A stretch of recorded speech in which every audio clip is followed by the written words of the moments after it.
संगीत का सफर।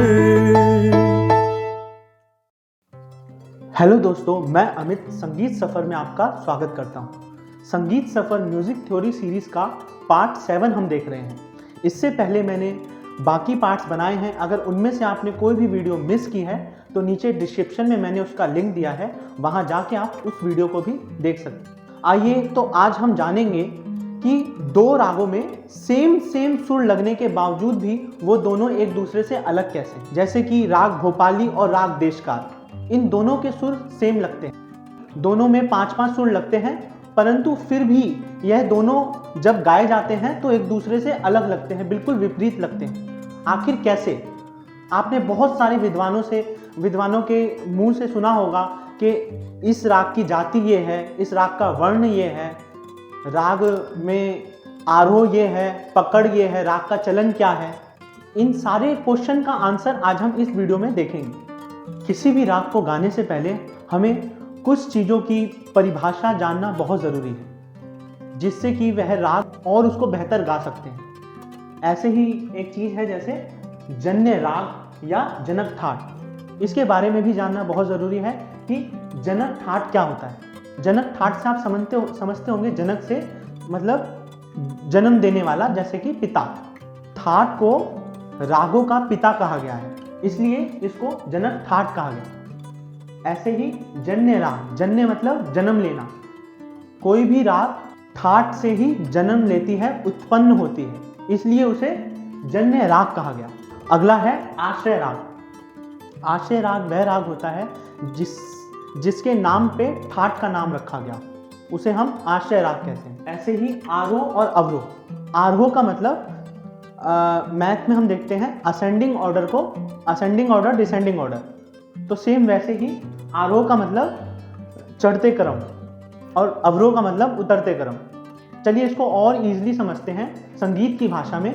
राग के स्वरों का जो चलन है, चढ़ते क्रम में जो चलन है उसे हम आरोह कहते हैं, और उतरते क्रम में जो उसका चलन है उसे अवरोह कहते हैं। चलन यानी कि उसके जो स्वर लगते हैं सीक्वेंस वाइज, सा रे गा मा। ऐसे ही अवरोह में वर्ण का मतलब है चलन। चलन के प्रकार, चलन के 4 प्रकार बताए गए हैं। स्थाई वर्ण में जैसे कि एक सुर 2-2 बार लग रहे हैं, जैसे सा रे गा गा, उसको हम स्थाई वर्ण कहते हैं। फिर उसके बाद आ जाता है आरोही वर्ण। आरोही वर्ण मतलब सा रे गा मा, मतलब सीक्वेंस वाइज जो चल रहे हैं उन्हें हम आरोही वर्ण। अवरोही वर्ण हो गया उतरते समय, सा नी दा पा, ये अवरोही वर्ण। और संचारी वर्ण हो गया जो आरोह, अवरोह और स्थाई, इन तीनों का मिश्रण होता है, उसे संचारी वर्ण कहते हैं। जैसे कहीं पर डबल सुर लग रहे हैं, कहीं पर आरोह के सुर लग रहे हैं, कहीं पर अवरोह के सुर, उसे हम संचारी वर्ण कहते हैं। पकड़, राग के चलन को पकड़ कहते हैं, जिससे राग का बोध होता है कि वह कौन सा राग है, उसे हम पकड़ कहते हैं। आइए अगला जो है हमारा जाति। जाति से हम समझते हैं राग में कितने सुर लगाए जा रहे हैं, आरोह में कितने सुर लग रहे हैं, अवरोह में कितने सुर लग रहे हैं। इसका बोध हमें जाति से पता चलता है कि राग की क्या जाति है, मतलब राग में कितने सुर लगाए जा रहे हैं। 5 सुर लग रहे हैं, 7 सुर लग रहे हैं, 6 सुर लग रहे हैं। राग की 9 जातियां बताई गई हैं, जैसे कि औड़व, शाडव, औड़व संपूर्ण, शाडव औड़व, शाडव संपूर्ण शाडव और संपूर्ण औड़व। मुझे पता है आप लोग कंफ्यूज हो रहे हैं और आप ये पूछना भी चाह रहे हैं कि औड़व है क्या, ये शाडव है क्या और ये संपूर्ण है क्या। आइए पहले इनको समझते हैं हम। जैसे कि एक राग हो गया, कोई भी राग लेते हैं, मान लेते हैं भोपाली लेते हैं।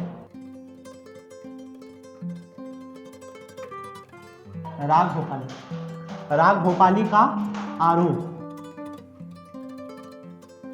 कुछ ऐसा होता है, सा रे गा पा धा सा। ठीक, अवरोह हो गया इसका, सा धा पा गा रे सा।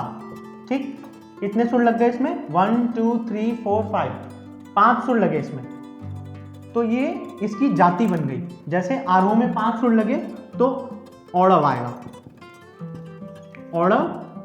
और फिर अवरोह में भी 1 2 3 4 5 सुर लगे तो ये औड़व। तो इसकी जाति हो गई औड़व, औड़व। अब अगर इसमें 6 स्वर लग रहे हैं, मान लेते हैं इसमें अब लग गए 6 स्वर,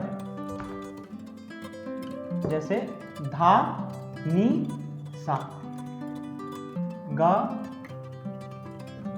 रे और सा। ठीक, अगर इसमें भी 6 स्वर लग गए और इसमें भी 6 स्वर लग गए, 1 2 3 4 5 6 और 1 2 3 4 5 6। ठीक, तो इसकी जाति हो जाएगी षाडव, षाडव। ठीक, अब इसमें टोटल पूरे हमारे 7 सुर लग गए। माँ यहाँ हो गया और सा यहाँ नी हो गया। तो ये तीसरी बन जाएगी हमारी संपूर्ण, संपूर्ण। ठीक, मतलब अगर औड़व, औड़व का मतलब हो गया 5 स्वर। ठीक, षाडव का मतलब हो गया 6 स्वर और संपूर्ण का मतलब हो गया पूरे 7 स्वर। ठीक है, इतना समझे आप? ये आरोह और ये अवरोह। अगर यहां पर 5 सुर लग रहे हैं तो औड़व कहेंगे, यहां पर अगर 6 सुर लग रहे हैं तो षाडव। तो ये बन जाएगा औड़व, षाडव। ऐसे ही करके इनका 3 into 3 किया गया और ये टोटल 9 बने। ऐसे इनका कॉम्बिनेशन बनाया गया। जैसे औड़व 5 सुर 7 सुर, 5 सुर 6 सुर, ऐसे करके इनकी जाति बनाई गई और ये टोटल 9 जातियां बनी। ये जाति वाला कॉन्सेप्ट हमारा क्लियर होता है।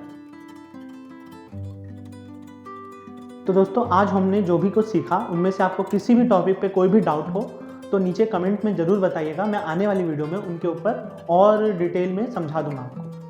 तो चलते चलते मैं इतना ही कहूँगा कि अगर आपने मेरे चैनल को सब्सक्राइब नहीं किया है तो चैनल को सब्सक्राइब ज़रूर करिएगा और वीडियो को like and share and comment ज़रूर कर दीजिए।